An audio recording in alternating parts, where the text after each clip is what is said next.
இந்த உலகத்தில் இருக்கின்ற 650 கோடி மக்களும் பட்டினி கிடப்பதால் அல்லாஹ்வுக்கு எந்த அந்தஸ்தும் கூட போவதே கிடையாது. இந்த உலகத்தில் இருக்கின்ற 650 கோடி மக்களும் நோன்பு நோற்பதில்லை என்ற நோன்பை புறக்கணித்தால் அல்லாஹ்வுடைய அந்தஸ்தில் எந்த ஒன்று குறைய போவதும் கிடையாது. தன்னுடைய அடியார்களை பகல் முழுக்க ஒரு 13.5 மணி நேரம் பட்டினி கிடத்தி பார்ப்பதன் மூலம் அல்லாஹ்வுக்கு எந்த சந்தோஷமும் கிடையாது. அப்படியானால் நோன்பு எதற்காக?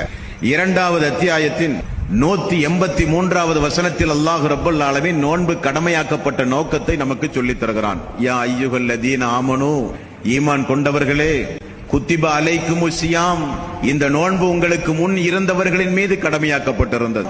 கமா குத்திப அலல்லதீன மின் கபலிக்கும், உங்களுக்கு முன் சென்றவர்களின் மீது இந்த நோன்பை எப்படி நான் கடமையாக்கி இருந்தேனோ அதே போல உங்களின் மீதும் நான் கடமையாக்கி இருக்கிறேன். எதற்காக?